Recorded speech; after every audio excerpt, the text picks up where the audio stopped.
Star Trek: The Video Game is a licensed cover-based third-person shooter on the PlayStation 3, Xbox 360, and PC. Now before we even get started, I can tell you I'm a bit biased in favor of Star Trek: The Video Game, and not just because it belongs to one of my favorite genres. You see, Star Trek: The Video Game is one of a precious few games that let you play through them without causing mortal harm to another living creature. The only other two games that have really done this to my liking are Postal 3 and Delirium. Postal 3 wins by a wide margin, but both games successfully encourage murder at nearly every opportunity, and it's legitimately frustrating and difficult to persevere against your enemies without violence. That's the good stuff. Being a merciful hero should be hard, as it is in real life. That's the artistically potent stuff I want to see, and I have every reason to believe Star Trek: The Video Game could be the same. So, with optimism and biases safely stored in my utility belt, I think it's safe to say Star Trek: The Video Game has a good chance to impress. Let's give it a shot.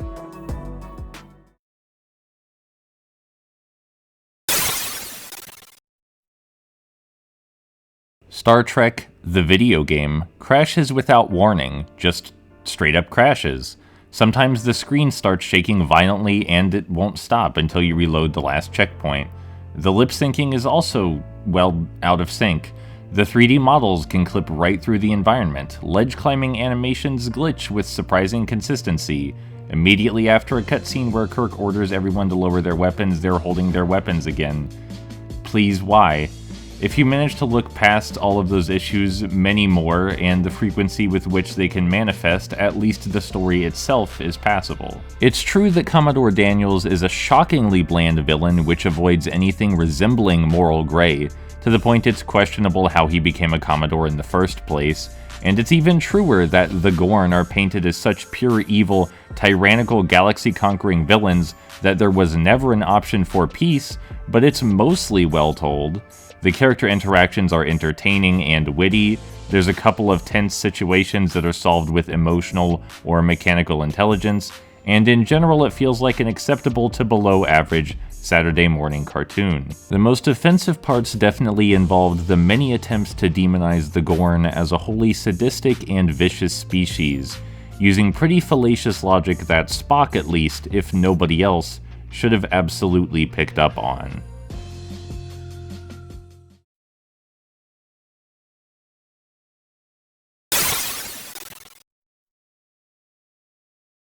Star Trek: The Video Game is largely a third-person shooter, and it tries to enable merciful play over violent play. When using your phasers, it's possible to stun enemies, then move in to knock them out with a melee prompt while they're stunned. Thanks to this non-lethal option, playing in co-op creates a real synergy in the early game, where one of you stuns enemies and the other moves in for the takedown. It's just a fun utility to have one player strategically stun gunning, while the other paths out the best route for melee. This may only be necessary if you want to play non-lethally, but of course I want to. And okay, so the AI isn't perfect by any means. Reading the screen's a bit hard sometimes, cover isn't as useful as it should be, and some of the mechanics can be obtuse.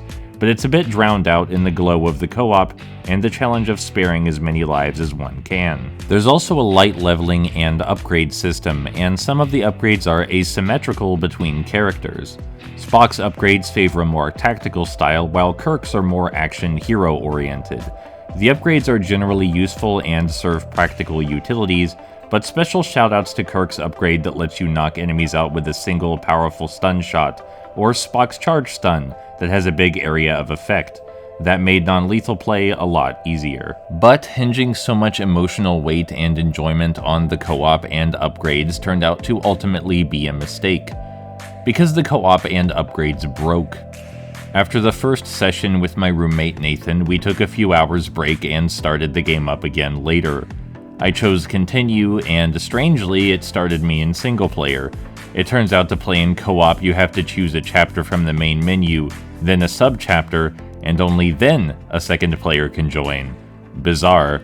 Horrifically, the problems don't end there. It turns out that playing in couch co-op also means the second player doesn't get to keep their upgrades when you reload. For real. We tried tons of stuff, the second player's levels, skills, and experience are all just gone. From then on, Nathan understandably quit, and I was forced to go in solo. When alone, the game's flaws are richly amplified, and I'll do my best to detail what I've managed to recall.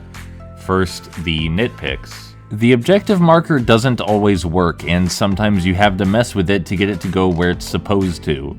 I can't figure out how to get this maniac AI Spock to drop his murder weapon and stop mercilessly slaughtering people, so I just keep telling him to sit in a corner while I get things done. Spock teleports around like crazy, sometimes from behind you, sometimes while crouch walking. The stealth objectives can't even manage basic line-of-sight gameplay, and sometimes the enemies run up to attack me or stare right at me, and I still don't count as caught. Spock's supposed to come revive you if you get injured, but one time he just couldn't make it, and I still popped back to health anyway. The enemy placement and enemy AI are so bad, you can complete some objectives by just scooting your half-dead ass through the objective marker while the enemies ignore you. All these problems add up, but what hurts the most is how poorly communicated everything is. If I hack these turrets to fight for me, will they murder people without my input? Why can't I just disable them instead of force them to play on my side? Why doesn't the enemy seeing Spock cause me to fail the stealth objective? How come there's no reliable method to tell whether someone's died or just been knocked unconscious? Why does Spock spontaneously appear at my side for some QTEs, but not others? Trying to engage with the game's mechanics just feels bad.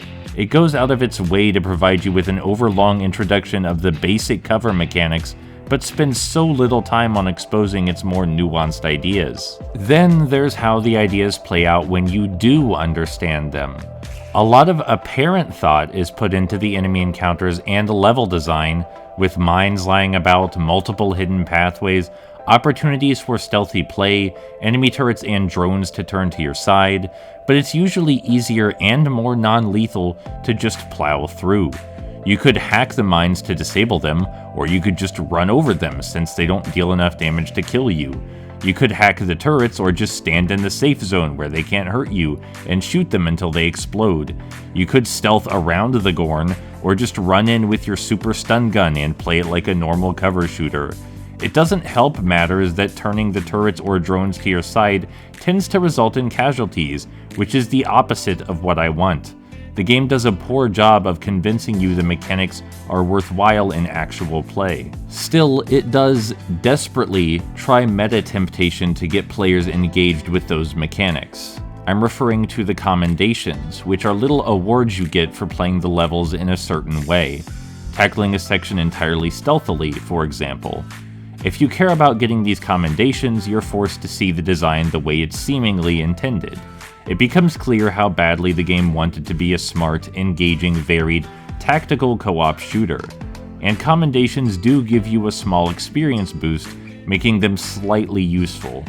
So, is the gameplay better if you aim for the commendations? Most certainly, but only if you first get past the glitches and poor communication of mechanics, which I've already detailed. Also, sometimes the checkpoints put you back several empty rooms and make you rewatch cutscenes before you can attempt the commendations again. It's just such a mess. Worst of all, at least to me, is how stupidly violent the AI is. Sure, you can usually tell Spock to go stand in a corner so he won't kill anyone, but not the other Starfleet members who happily rain down red laser death on your foes without your input. This hits extra hard when the loading screen hints repeatedly tell you to avoid lethal combat wherever possible, and Spock initially tries to lend dignity and intelligence to the foe in dialogue, even while he guns them down mercilessly. It would be one thing if non-lethal combat weren't an option, but it almost always is. Virtually every interactive aspect, everything that makes Star Trek the video game a video game, is super poopy and bad.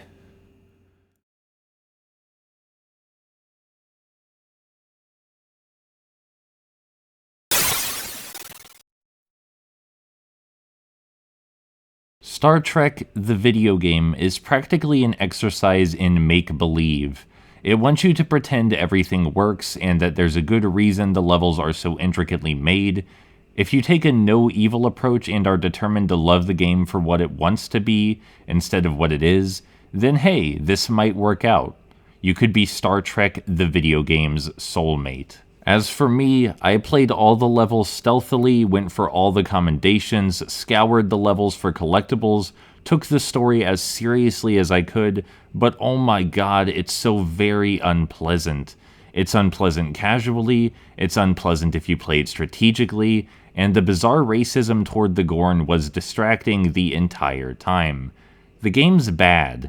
It's bad because its design doesn't work, it's a glitchy mess, and it pretends to care about alien life, exploration, and mercy when it just doesn't.